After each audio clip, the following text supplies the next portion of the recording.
in this video, we will understand the four notations, that is big omega, theta, small o and small omega. So these are the four notations we will see over here, and we will see the fundamental representations of all these four notations. So here we will talk about big omega. Now when we will talk about big omega, it means here it represents the lower bound. This big omega represents the lower bound. It means the minimum time required to execute a particular task. So here we will use the big omega. So therefore we can say that it represents the best case time complexity. So here in this diagram you can see there are two axes are given, that is x axis and y axis. So at x axis it represents n. N means the input size, whereas the y axis it shows the time growth of that algorithm. Next, here we have seen the f of n is given. The value of f of n is always greater than c into g of n. So, we will see it in the mathematical terms. Before this, here we can see that the value of n0. So, before n0, the value of f of n is fluctuating. But after after n0, the value of f of n is greater than equal to c into g of n. So the same things that we have seen over here, we will see it in the mathematical terms. So as we have seen that g of n is an asymptotic lower bound for f of n. So lower bound, it means the minimum time required to complete the particular task.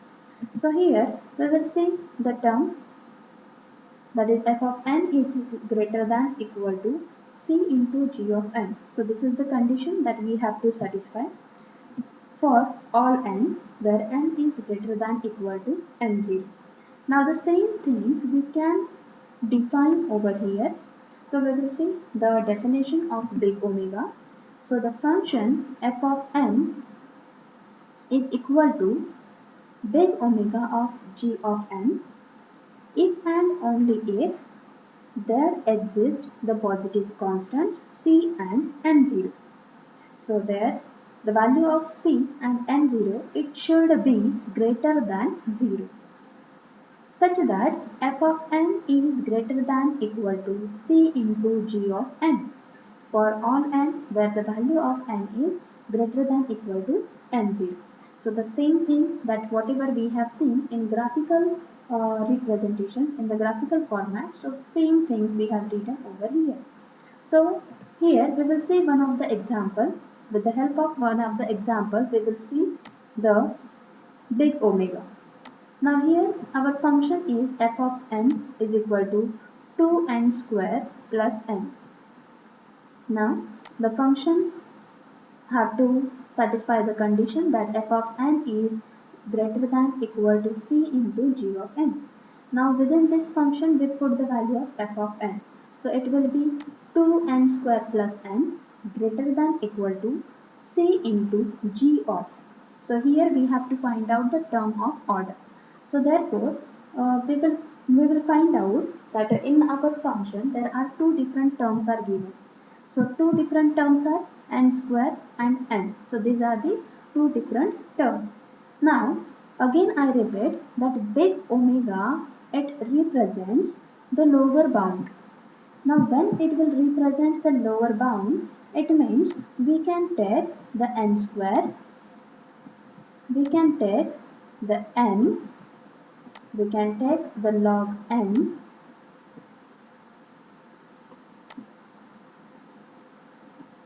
we can take the log n, we can take the log of log n. So all these values are less than the n square.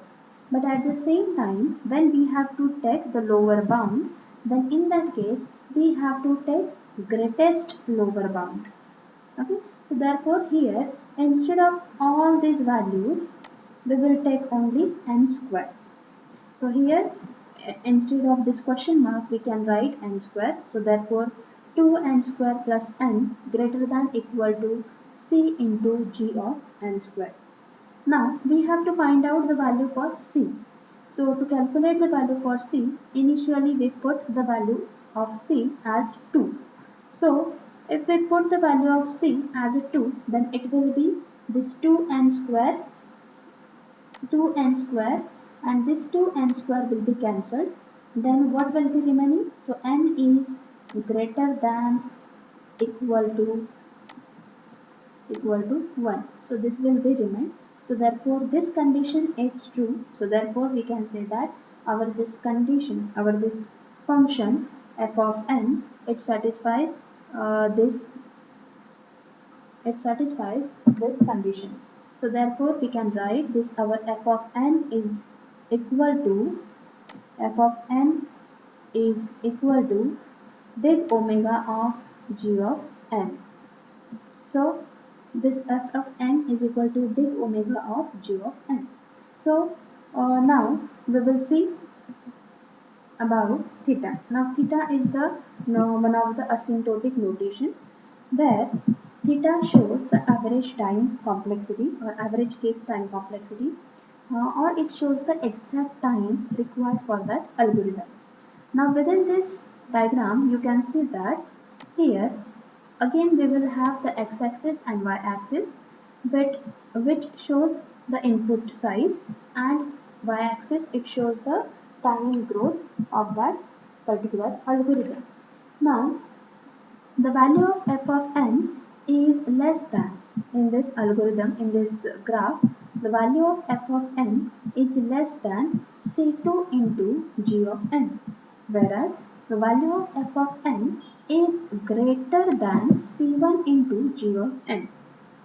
So the before the value of n0, the value is fluctuating for f of n and it is not satisfying these conditions. So therefore we will find out the n0, and after n0 it satisfies the condition. So therefore these things we can write it over here, that function f of n is equal to theta of g of n. We can say that this function is equal to theta of g of n if and only if it satisfies this condition. Now our condition is c1 into g of n is less than equal to f of n less than equal to c2 into g of n for all n where n is greater than equal to n0. Now here we will see the definition of theta. So the function f of n is equal to theta into theta of g of n if and only if there exist the positive constants c1, c2 and n0 such that c1 into g of n less than equal to f of n less than equal to c2 into g of n for all n where n is greater than equal to n0. Now for simplicity we will see with the help of with the help of example. So here this is the condition that we have to satisfy. So here we put the value of f of n, so that is 2n square plus n.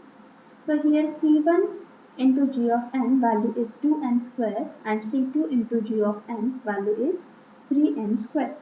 So this 2n square plus n, this always be greater than 2n square, and it is always less than the 3n square. So this is the theta notation. Now after that we will see the small o notation. Now before small o notation, this notation we will compare with big O notation. In big O notation, what we have done? So in big O notation, the f of n is less than equal to c into g of n. F of n is less than equal to c into g of n, and in small o The function will remains as it is. The condition it remains as it is. Only this equal to sign is not used. Okay, so only this equal to sign is not used. So therefore we can write it over here that our function f of n.